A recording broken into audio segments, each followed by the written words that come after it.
କର୍ମାଭ୍ୟାସ, ଖାଦ୍ୟାଭ୍ୟାସ, ଈଶ୍ୱର ବିଶ୍ୱାସ, ସାମାଜିକ ଚଳଣି ଇଏ ହେଉଛି ଦେଶରେ କେବଳ ଓଡ଼ିଶା ପାଇଁ ସ୍ୱତନ୍ତ୍ର। ଓଡ଼ିଶା ସହିତ କିଛି ପରିମାଣରେ ସାମଞ୍ଜସ୍ୟ ଅଛି ପଶ୍ଚିମବଙ୍ଗଳା। ମାନେ ସାରା ଭାରତ ବର୍ଷରେ ଓଡ଼ିଶା ପଶ୍ଚିମବଙ୍ଗଳା ଏ ଦୃଷ୍ଟିରୁ ଏକ ଭିନ୍ନ। ଆଉ ଓଡ଼ିଶାରେ ଆଉ ଗୋଟେ ସେଗ୍ରିମେଣ୍ଟ ହେଲା 12 ମାସରେ 13 ପର୍ବ।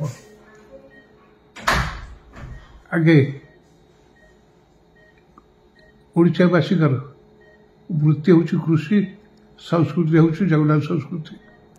এই ଜଗନ୍ନାଥ ସଂସ୍କୃତିରେ ଚାଷୀମାନେ ଅନାଦି କାଳରୁ ଯେତେବେଳେ ଆଦିବାସୀମାନେ ଚାଷୀ ଆରମ୍ଭ କଲେ, ଧାନ ଚାଷର ଜନ୍ମସ୍ଥାନ ହେଉଛି ଓଡ଼ିଶା। ତ ଆଦିବାସୀମାନେ ଯେତେବେଳେ କୋରାପୁଟ ନବରଙ୍ଗପୁର ଅଞ୍ଚଳରେ ଜଙ୍ଗଲରୁ ଧାନ ଗଛକୁ ପାଇଲେ ଏବଂ ତାକୁ ବଢ଼ିକି ଦେଖିଲେ ସୁସ୍ୱାଦୁ ଲାଗୁଛି, ସେଇଦିନୁ ଚାଷ ହେଲା ପୁଣି ଚାଷ। ତେଣୁ କୁହାଯାଏ ଧାନର ଜନ୍ମସ୍ଥାନ ହେଉଛି ଓଡ଼ିଶା। ତେଣୁ ଏତେ ଜନ୍ମସ୍ଥାନ ଓଡ଼ିଶା ଏବଂ ସେମାନେ ନିଜ ଅନୁଭବରୁ ଚାହିଁଲେ ଯେ କେବେ ଧାନ ବୁଣିଲେ ଭଲ ହେବ। ଖରା ଟିକେ ହଳ କଲେ, ଅକ୍ଷୟ ତୃତୀୟା ଦିନକୁ ସ୍ଥିର କଲେ ସେଇଦିନ ମୁଠି ଜାଣିବେ, ଅର୍ଥାତ୍ ସେଇଦିନ ବିହନ ବୁଣିବେ। ସେଇଦିନ ଅକ୍ଷୟ ତୃତୀୟା ଦିନ ସକାଳୁ ଲଙ୍ଗଳ ନେଇକରି ବିଲକୁ ଯାଆନ୍ତି, ହଳ କରନ୍ତି, ଖରା ବେଳକୁ ଫେରନ୍ତି, ଗାଧେଇକରି ପଖାଳ ଖାଆନ୍ତି। ତାପରେ ଉପର ଗୁଡ଼ାକୁ କାନ୍ଧରେ କୁରାଡ଼ି ପକାଇ ଯାଆନ୍ତି ଜଙ୍ଗଲକୁ। କାହିଁକି ନା କେଉଁଠି ଫାଶୀ କାଠ ଅଛି, ସେ କାଠ କାଢ଼ି ଆଣିଲେ ଜଗନ୍ନାଥଙ୍କର ରଥ ତିଆରି ହେବ। ତେଣୁ ଅକ୍ଷୟ ତୃତୀୟା ଦିନ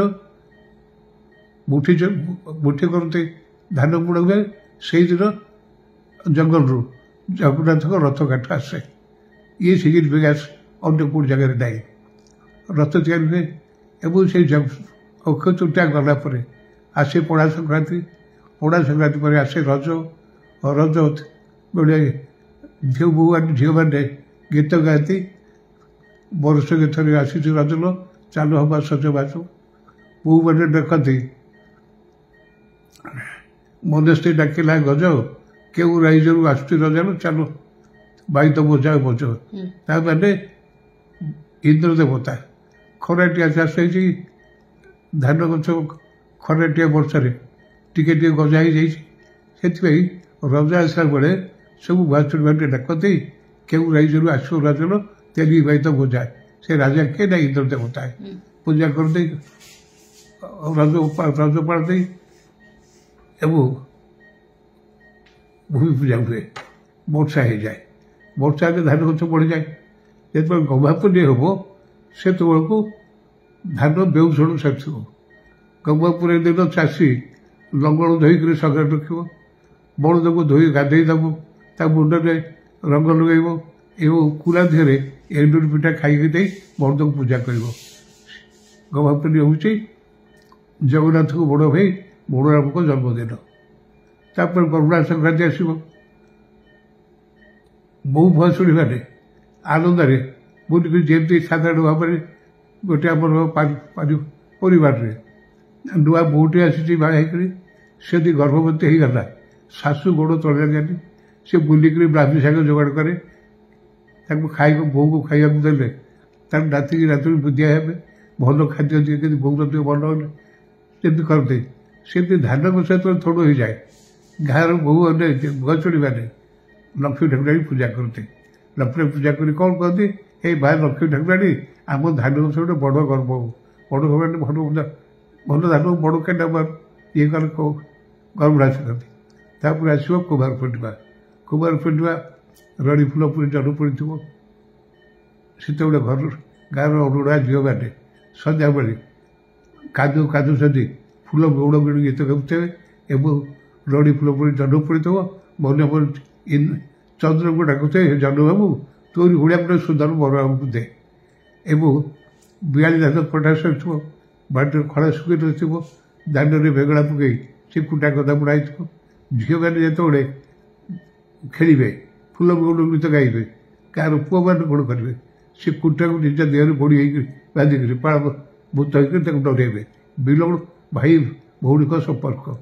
ତାପରେ କୁମାର ପୂର୍ଣ୍ଣିମା ଆସିବ, ଡଙ୍ଗା ଭାସିବ, ଆକାଶ ହୁଏ ଗାଇବେ ଏବଂ ପୂର୍ବପୁରୁଷକୁ ସ୍ମରଣ କରିବେ।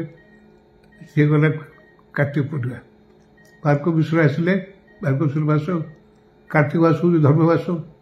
ସେତେବେଳେ ଓଷା କରନ୍ତି ଝିଅମାନେ, ବୋହୂମାନେ, ଯାହାକୁ ବଡ଼ ଓଷା କୁହାଯାଏ। ଏବଂ ପରବର୍ତ୍ତୀ କାଳରେ ଆସିବ ମାର୍ଗଶୀର ମାସ। ଘରେ ଘରେ ପ୍ରତି ଗୁରୁବାର ଦିନ ମାଣ ବସିବ। ଗୁରୁବାରେ ମାଣ ବସିବ, ଲକ୍ଷ୍ମୀ ପୁରାଣ ପଢ଼ା ହେବ। ବୋହୂମାନେ ଡାକିବେ ଲକ୍ଷ୍ମୀ ପୁରାଣ, ଧାନ ହେଇଥିବ, ଧାନ କଟା ହେଉଥିବ, ଲକ୍ଷ୍ମୀ ହେଉଥିବ।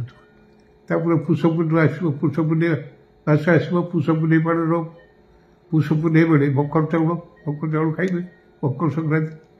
ଏବଂ ଆଜି ବି ଆମ ଓଡ଼ିଶାରେ ଲଙ୍କା ତ ମକର ସଂକ୍ରାନ୍ତି ପାଳନ୍ତି, କିନ୍ତୁ ଆଦିବାସୀମାନଙ୍କର 10 ଦିନ 15 ଦିନ ପୁଷ ପୁନେଇ ଚାଲେ। ତାପରେ ମାଘ ମାସ ଆସିବ, ମାଘ ଆସିଲେ ମାଘ ପୂର୍ଣ୍ଣିମା। ସେଠି କ'ଣ ହେବ? ମାଘ ପୂର୍ଣ୍ଣିମାରେ ଅମାବାସ୍ୟାରେ ଜାଗର ହେବ। ଜାଗର ପରେ ପୂର୍ଣ୍ଣିମା ଆସିବ। ମାଘ ପୂର୍ଣ୍ଣିମା ଅଗ୍ନି ଦେବତାଙ୍କୁ ପୂଜା ହେବ। ବଡ଼ ଘର ହଉ, ଗରିବ ଘର ହଉ, କେଉଁଠି ବିଡ଼ାଇ ଛଡ଼, କେଉଁଠି ଗୋଛାଇ ଛଡ଼ ନେଇକରି ଗାଁରେ ଏକାଠି ଗୋଟେ ଜାଗାରେ ପକାଇବେ। ଅଗ୍ନି ସଂଯୋଗ କରି ଅଗ୍ନି ଲଗାଇବ, ଅଗ୍ନି ଜଳିବ। ଅଗ୍ନି ଯେତେବେଳେ ସବୁଆଡ଼େ ସବୁ ଗାଁରେ ଜଳିବ, ସେତେବେଳେ ଆକାଶରେ ଯେଉଁ କୀଟ ପତଙ୍ଗ ସବୁ ବନ୍ଧୁ ଆକାଶ ନିର୍ମଳ ହେଇଯିବ। ଏବଂ ଏକଥା ଅଛି ଯେ ଜଳୁଥିବା ଅଗ୍ନିରେ ବାଡ଼ିରେ ପଡ଼ିଥିବା ବାଇଗଣ ପୋଡ଼ିକରି ଖାଇଲେ ଦେହରେ କୃମି ରୋଗ ହେବନି।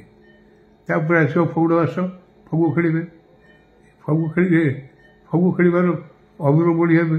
ଅବିର ବଢ଼ିବାର ଉଦ୍ଦେଶ୍ୟ ହେଉଛି ଯେ